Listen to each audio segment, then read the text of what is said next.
Bonjour à tous, j'espère que vous allez bien. Aujourd'hui, on se retrouve pour le nouveau vlog hebdomadaire. Donc, on est lundi 14 avril. Vous verrez, vous, bien évidemment, la vidéo le mercredi 16 avril. Et c'est parti pour une nouvelle semaine. Donc, je vais vous raconter un peu ce qui s'est passé la semaine dernière dans mes lectures, dans ce que je vous avais montré, ce qui avait été terminé, ce qui était en cours de lecture et ce que je comptais terminer la semaine dernière. Il y a eu un petit peu de mouvement, de changement. Ce week-end, j'ai quasiment pas lu parce que j'avais ma belle famille chez moi, je vous en avais parlé. Et donc, bon, vous verrez que certains livres n'ont pas été terminés, mais c'est pas grave, je les terminerai aujourd'hui, demain, voire mercredi, et on continuera comme ça pour la suite. C'est pas gênant. Dans les livres que j'avais terminés, dans les livres que j'ai terminés, que j'ai lus en lecture commune, on va commencer par ça, c'est La fille de Jonathan Baker de Antoine Renan. Je vous en avais parlé, c'est un auteur que je suis assidûment, donc celui-ci c'est son 5e roman si je me trompe pas, et j'ai lu tous ses autres romans. Et franchement, je l'ai lu donc avec une copine Bookstar. On avait participé à une sorte de challenge sur Bookstar où en fait je choisissais un livre pour la personne et elle choisissait un livre pour moi. On voulait se faire découvrir en fait un auteur ou un bouquin qu'on n'avait jamais lu. Donc elle m'avait fait découvrir le livre, c'était S'adapter ou mourir, donc de cet auteur-là. C'était pas forcément son premier roman, et moi j'avais choisi un autre livre, et donc j'avais vraiment bien aimé son bouquin. Je me suis dit, bah tiens, ça peut être sympa de lire d'autres livres. Donc j'avais lu ces autres bouquins que j'avais vraiment bien aimés, dont surtout la duologie L'Empathie. L'Empathie 2 qui est sortie l'année dernière, donc c'est assez récent quand même. Et celui-ci, il est sorti il y a à peu près un mois. Comme je vous le disais la fois dernière, je l'ai eu pour quasiment moitié prix sur Vinted, donc c'était vraiment intéressant. Le grand format, j'avais pas forcément envie d'attendre encore un an de plus, donc je me suis procuré le bouquin et j'ai dit à Christelle, bah écoute, ça pourrait être sympa qu'on le lise ensemble, c'est toi qui m'as fait découvrir l'auteur, pourquoi pas le lire ensemble. Donc elle se l'est procuré et on l'a lu la semaine dernière. On était censé le lire sur toute la semaine, bon, on s'était mis vraiment large sur le temps de lecture parce qu'on avait d'autres lectures aussi à côté chacune, et je l'ai lu quasiment en 2 jours. Si j'avais pu, je l'aurais lu d'une seule traite en un jour, hein. Mais bon, après on a plein de choses à faire aussi à côté, et j'arrivais pas en fait à m'enlever de ma lecture. Dès que j'étais dedans, il fallait que je lise. Ce qui est vraiment intéressant avec cet auteur-là, c'est que ce n'est pas vraiment linéaire sa manière d'écrire, c'est-à-dire que ce sera jamais pareil.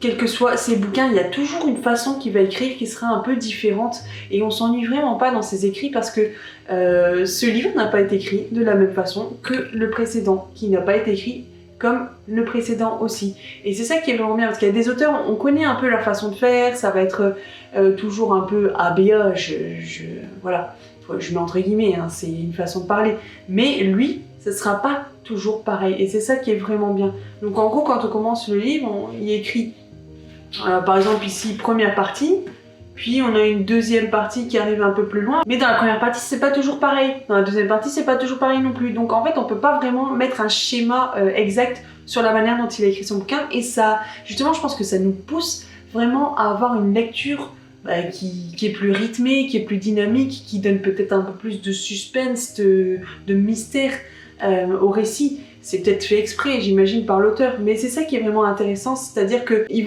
va sortir un nouveau roman, on saura pas vraiment comment, ce sera peut-être pas chronologique, ce sera pas A, B, A, ce sera peut-être A, C, B, D, voilà. Donc c'est ça qui est vraiment bien, on sait jamais vraiment comment ça va être. Au niveau de l'histoire, les personnages, ce qui est vraiment bien, c'est qu'il n'y en a pas trop.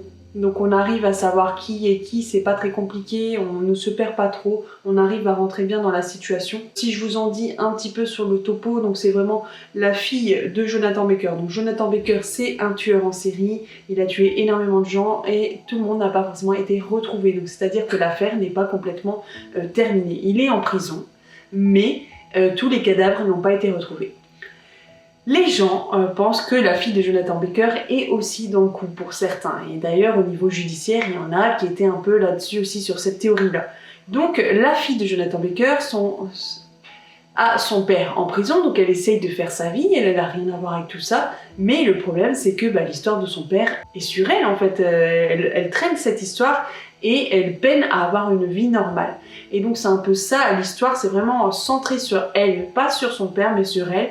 Et bien sûr, à travers elle, on va en savoir toujours plus sur ce qui s'est passé donc une vingtaine d'années avant, quand il y a eu les meurtres perpétrés par son père.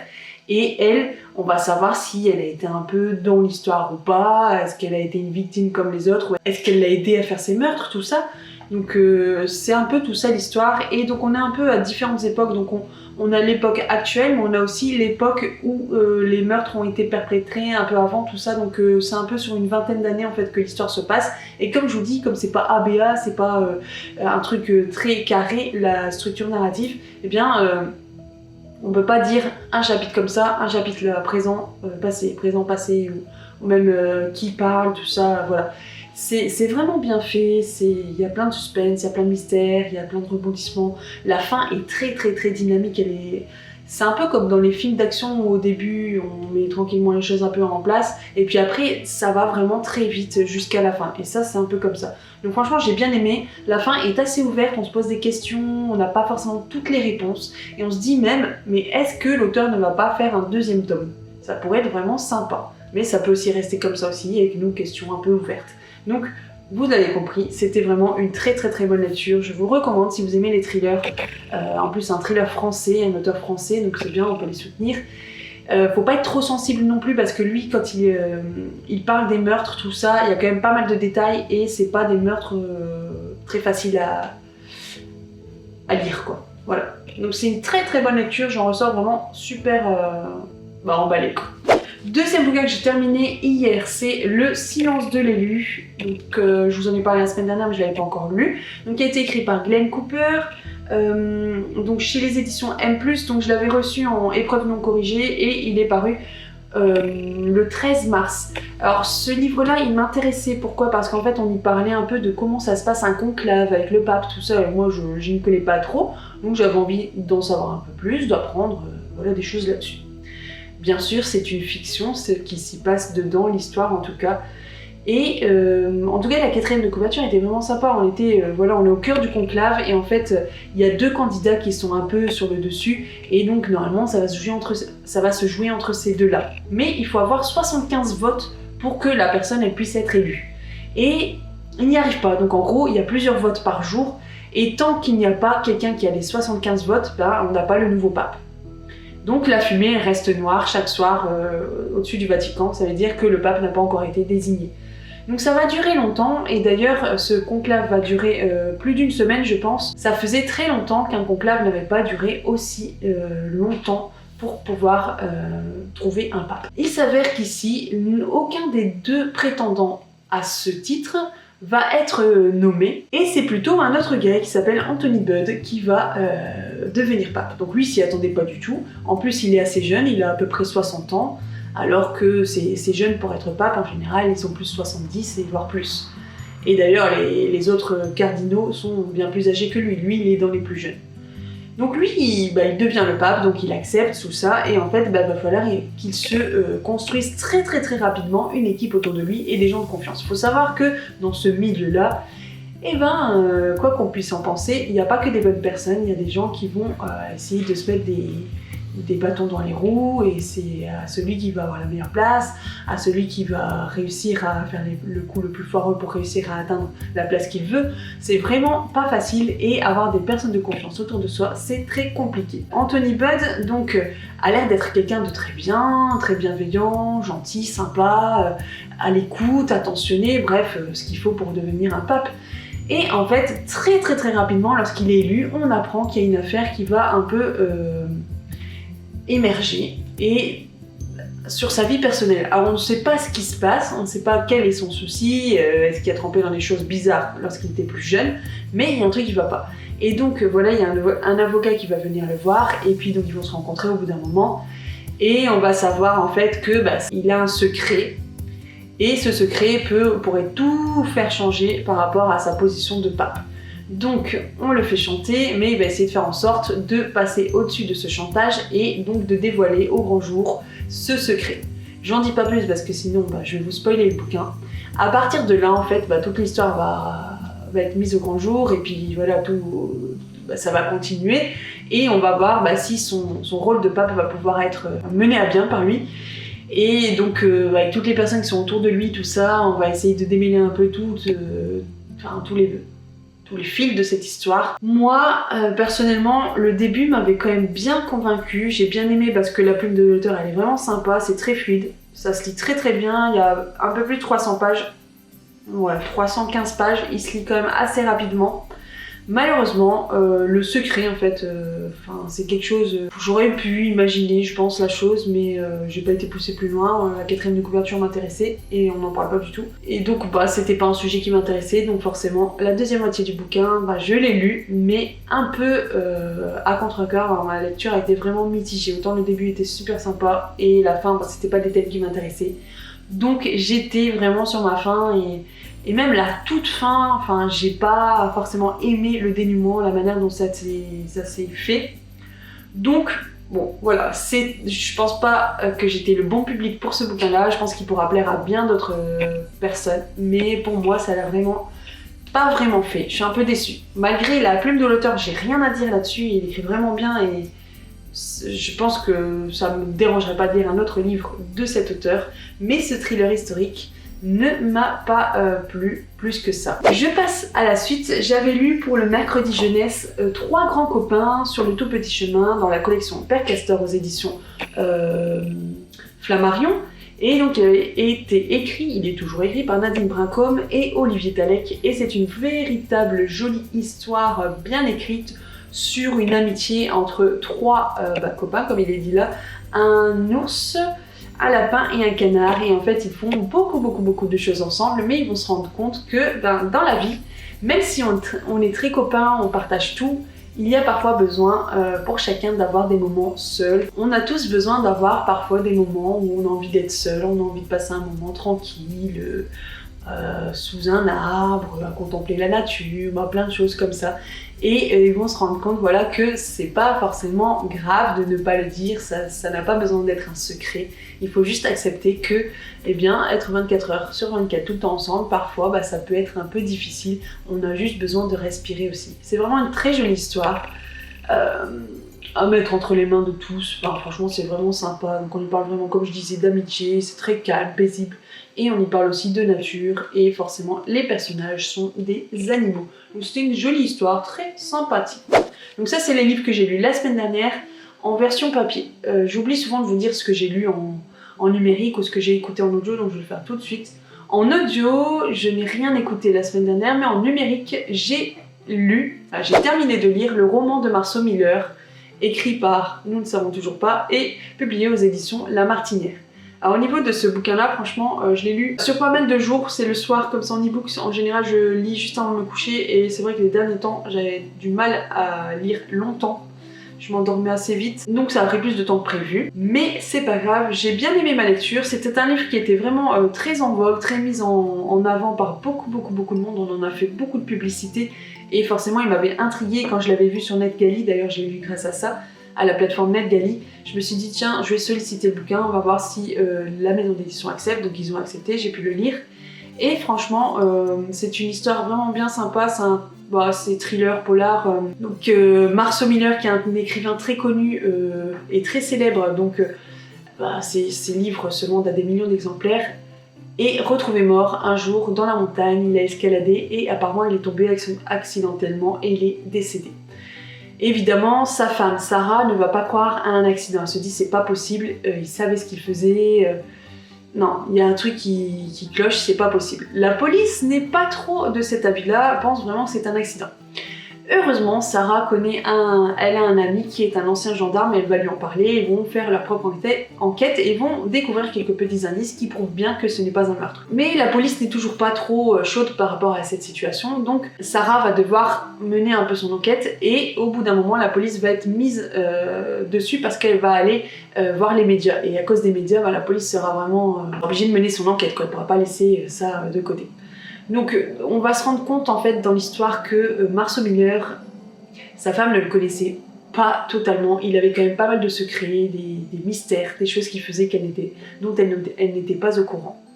Et il a laissé une bonne partie d'argent et un manuscrit dans une certaine banque, mais le manuscrit, ils ne savent pas où il est. Donc c'est à eux de chercher, elle et les amis proches de Marceau Miller, et elle va vraiment galérer pour le trouver. Ça va être vraiment toute une histoire, il va se passer énormément de choses, il y a des choses bizarres qui vont arriver aussi chez Sarah, elle va avoir dans la nuit, il va se passer... il y aura du bruit, il y aura quelqu'un qui va rentrer chez elle, enfin plein de situations comme ça qui vont essayer de faire qu'elle ait peur de la situation et qu'elle n'avance pas plus dans son enquête, mais elle est vraiment butée, obstinée, elle va continuer et elle va pas lâcher jusqu'à la fin de l'histoire. J'ai bien aimé dans le sens où c'était très rythmé, très dynamique, il y avait beaucoup de secrets, beaucoup de non-dits, et elle et ses amis proches, en fait, entre eux, tout n'était pas forcément net, mais je vais pas en dire plus parce que voilà, je vais pas spoiler. Mais franchement, l'histoire est très bien écrite. Pour moi, c'est très bien fait. Je sais qu'il y en a qui ont pensé que c'était un peu trop hypé, peut-être, je ne sais pas. Mais, mis à part ça, que ce soit très hypé, je trouve que l'histoire en elle-même elle est très bien écrite. C'était fluide. J'ai bien aimé la plume de l'auteur, bien que je ne sache pas qui c'est.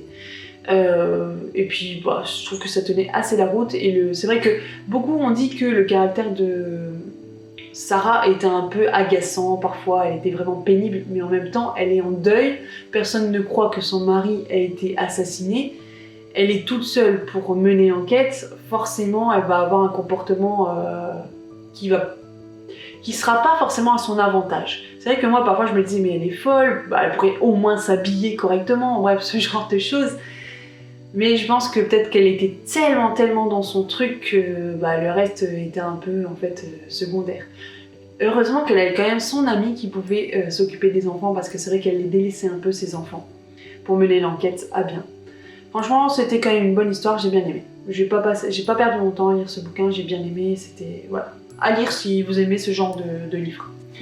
Dans les lectures que j'étais aussi censée terminer la semaine dernière, j'ai pas réussi, c'est La gamine sans étoiles. Mais en même temps, il est arrivé comme un cheveu dans la soupe, celui-ci, c'était pas forcément prévu que je le lise la semaine dernière, mais bon, c'est tout. Philippe Lemaire, La gamine sans étoiles, donc aux éditions Terre d'écriture, donc de Boré. C'est le premier livre que je lis dans cette maison d'édition et j'avais bien aimé, c'était une copine Booksta aussi qui l'avait chroniqué et j'avais bien aimé ce qu'elle a écrit dessus. Le thème m'intéressait vraiment, on est ici au niveau de la Seconde Guerre mondiale et on parle aussi de musique. Je vous l'ai déjà dit que j'aimais bien ces thèmes-là et donc c'est deux thèmes qui se retrouvent dans le même bouquin, deux thèmes que j'aime, donc bon c'est bien. J'ai lu un peu plus de la moitié du bouquin, là normalement en 2 jours ça devrait terminer si j'y arrive. Et je sais pas où on va aller encore. Ce qui est sûr, c'est que l'écriture est très fluide, ça se lit très bien, c'est facile à lire. Je disais que c'était il y avait un peu de vocabulaire de l'époque, peut-être aussi un petit peu de dialecte du coin là-bas, mais vraiment des petits mots par-ci par-là, hein, ça se comprend très bien. J'ai bien aimé, donc je vais continuer, c'est juste que là ce week-end je n'ai pas pu lire autant que je le voulais. Je vous en dirai un peu plus la semaine prochaine, parce que je vais pas dire n'importe quoi. Mais c'est une bonne lecture, je suis vraiment contente, il n'y a pas de souci par rapport à ça. Alors j'étais censée commencer vendredi mais donc je n'ai pas pu, c'est La Fabrique du Malheur, je lis avec une autre personne aussi, donc pour une semaine. Et je vous avais dit que là on était plutôt dans une non-fiction, on est un peu dans tout ce qui se passe au niveau social, au niveau de l'enfance, l'aide sociale à l'enfance et un peu toutes les dérives, tout ce qui ne fonctionne pas. Donc je peux pas vous en dire plus par rapport à la semaine dernière, le dernier vlog, parce que je l'ai pas du tout commencé, donc... J'en dis pas plus, mais il est à lire cette semaine. Je pourrai vous en parler bien plus la semaine prochaine. Celui-ci, que je n'ai toujours pas commencé et qu'il faut absolument que je finisse. Même si j'ai pas encore commencé. Mais non, il faut vraiment que je le cale, voilà, j'ai toujours lu juste que la première page, donc j'aimerais bien le lire cette semaine, ce serait vraiment bien. Évidemment, celui-ci non plus, j'ai pas su le lire, donc faut que j'y arrive aussi. Pas facile. Au niveau de la recette du livre C'est l'heure du goûter, d'ailleurs il faut que je chronique celui-ci. Donc je vous avais déjà fait la recette du cake au... j'allais dire cake aux pommes, mais non j'ai pas fait. Cake au citron et pavot, mais sans le pavot. La semaine dernière j'avais fait la mousse au chocolat, alors la texture était moins ferme que ce que lui a mis dans son bouquin, mais franchement le goût était très bon, même mon mari a validé, donc il a bien aimé. Et franchement, ouais, c'était léger et c'était très bon. Alors pour la recette de cette semaine, donc je l'ai pas encore faite, mais je la mettrai dans la vidéo bien évidemment, c'est le biscuit moelleux. Alors je vous montre l'image, la recette si vous avez envie d'en savoir un peu plus. Ça a l'air très simple à faire. Et c'est encore une histoire de battage d'œufs Il faut battre les œufs, les blancs en neige, donc il faut les réussir. Mais là, je vais faire la technique, j'ai une petite technique que je vais faire pour pouvoir y arriver, être sûr que mon blanc soit vraiment bien ferme. Et au niveau des ingrédients, alors par contre, il faut 8 œufs, des œufs entiers, donc 8 œufs entiers, 185 g de sucre et 185 g de farine, donc 3 ingrédients pour pouvoir réussir. Bon, j'espère que je vais y arriver, ce serait vraiment génial et je vous le montrerai dans le vlog, peut-être là pendant que je parle ou à la fin quand je fais mon montage, on verra bien. J'ai oublié de dire encore une des lectures que j'ai en cours, donc puisque j'ai terminé le roman de Marceau Miller au niveau numérique, et bien le nouvel ebook que j'avais commencé aussi, c'est L'été meurtrier d'Oxford, et il me semble que c'est le tome 5, si je ne me trompe pas, je vous le mettrai là. Alors par contre le titre m'apparaît, je vais vous mettre ici la couverture, vous verrez le titre parce que j'oublie les titres.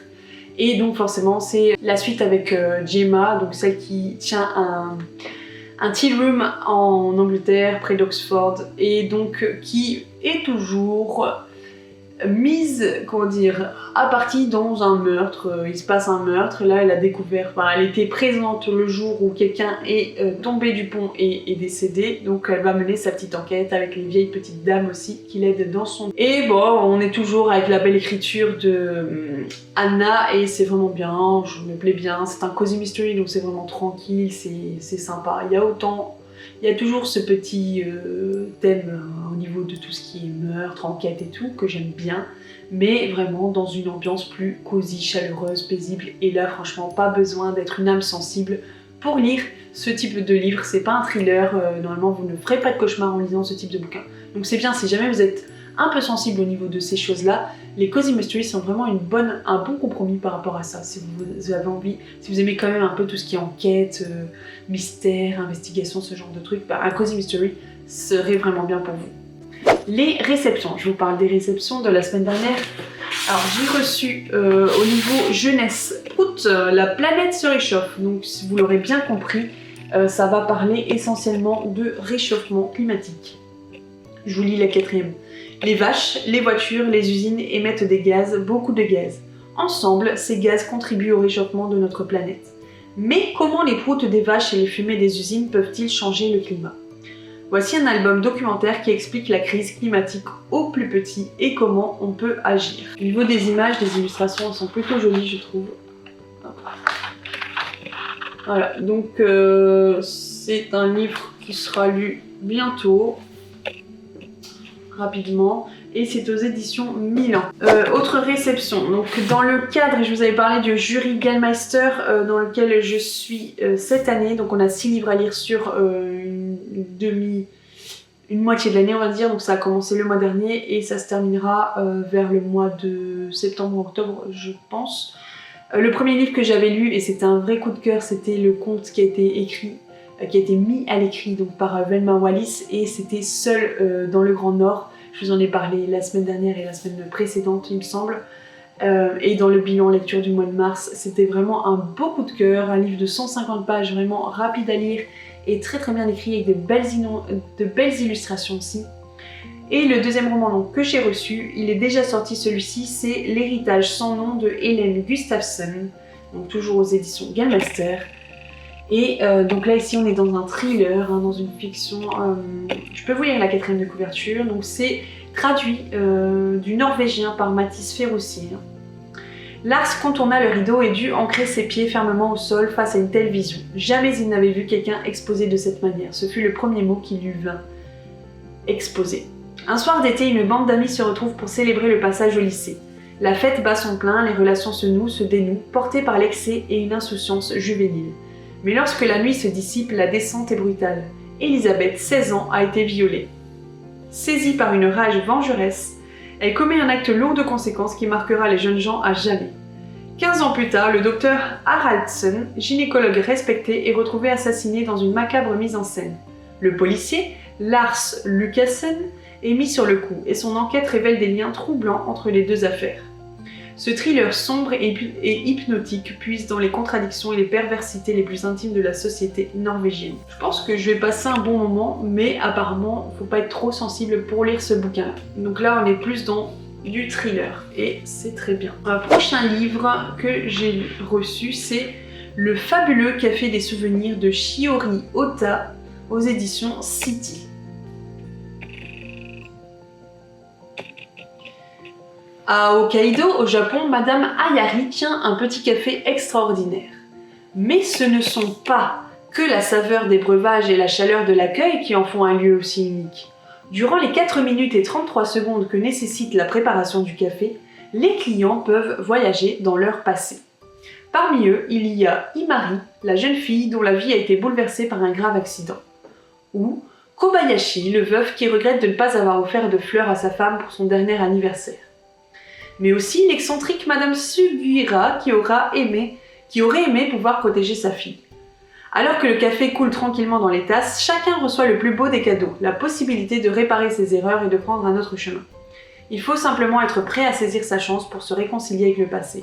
Juste le temps d'un café. Cet auteur a écrit déjà plusieurs livres qui sont devenus d'immenses succès au Japon et il est dit là qui ont été adaptés pour le grand écran. Le fabuleux café des souvenirs est son premier roman qui est traduit en français. Voilà, donc c'est bien parce que ça fera mon deuxième livre, je pense, japonais que je lis là cette année, donc c'est sympa.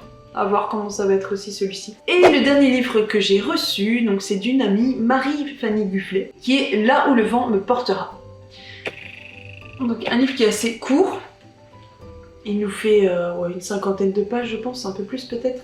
Donc là, on est plutôt dans de la poésie contemporaine, donc c'est pas forcément ce que je lis habituellement, donc pourquoi pas, ça me fait sortir aussi de ma zone de confort et vous savez que j'aime bien ça. Donc hâte de le lire, je vous lis la 4e de couverture. Là où le vent me portera est un recueil de poèmes contemporains qui navigue entre les émotions profondes et les réflexions personnelles.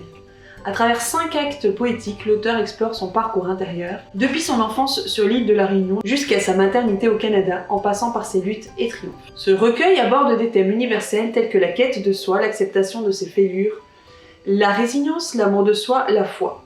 Chaque poème est une invitation à se libérer des attentes extérieures.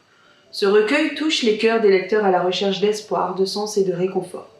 Si vous aimez la poésie de Rupi Kaur, ce livre est fait pour vous.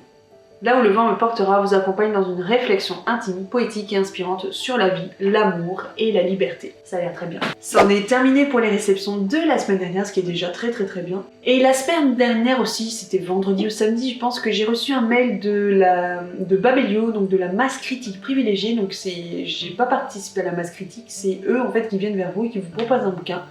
Par contre, ils proposent à plusieurs personnes et vous n'êtes pas forcément pris pour lire le bouquin.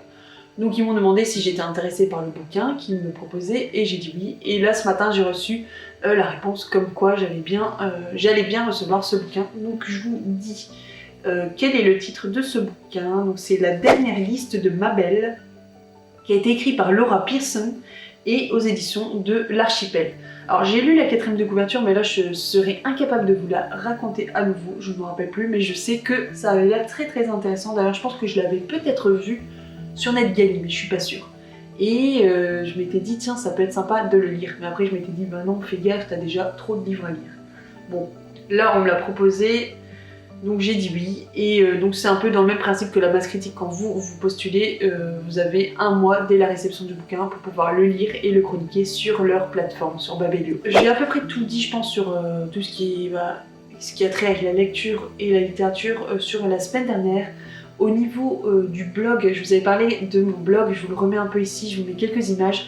J'ai sorti un article ce matin donc sur un des bouquins que j'avais lu au mois de mars, donc si vous avez envie d'aller lire, c'est un petit peu plus poussé que sur Insta, parce que sur Insta forcément les chroniques sont assez courtes, mais sur le blog on peut vraiment écrire des textes plus longs, donc j'ai juste mis quelques détails supplémentaires, 1 ou 2 photos de plus, voilà.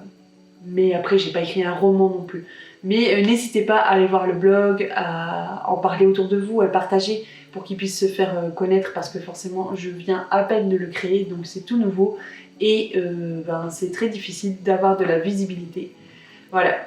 Je mettrai certainement mon bilan du mois de mars aussi sur le blog dans le courant de la semaine et je mettrai un peu plus d'informations que sur Insta. Forcément, j'ai mis ma chronique là aujourd'hui. J'ai fait mon bilan du mois de mars sur Insta aujourd'hui, mais sur Insta on peut pas faire des très longs textes, donc c'est vraiment très succinct. J'ai juste mis le nom des titres qui m'ont vraiment happé pendant le mois de mars, mais j'ai pas parlé de tous les bouquins et j'en ai beaucoup moins dit forcément que lorsque j'ai fait le bilan aussi sur YouTube.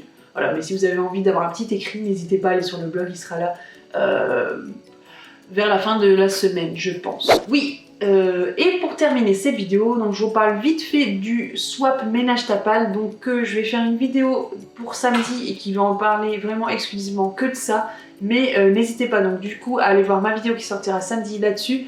Ce sera certainement courant mai et je vais tout vous dire dans la vidéo, mais si vous avez envie de faire un échange de livres d'occasion avec une autre personne et que vous ne l'avez jamais vu. Si vous avez envie d'y participer et de découvrir un peu comment ça se passe, n'hésitez pas à aller voir la vidéo qui sortira ce samedi qui parlera vraiment que de ça. Je vous donnerai toutes les informations. Je vous souhaite de passer une très bonne semaine. Ici, aujourd'hui, il fait beau, c'est agréable et ça fait du bien. Portez-vous bien, prenez soin de vous et à très bientôt pour une nouvelle vidéo. N'hésitez pas à me commenter, à partager, à liker, à vous abonner si ce n'est pas encore fait. Dites-moi un peu ce que vous êtes en train de lire, ce que vous avez terminé de lire peut-être la semaine dernière, ce que vous avez mis, la lecture que vous avez là en cours cette semaine et dites-moi si vous avez peut-être eu des coups de cœur. N'hésitez pas à me dire ce que vous avez aimé. Vous avez peut-être des bouquins que j'aurais envie de découvrir, donc n'hésitez pas vraiment à aller commenter et ça fait vraiment grandir la chaîne, c'est bon pour le référencement, donc c'est super, on communique, on partage et ça fait du bien aussi à la chaîne. A très bientôt, c'était les mots d'or.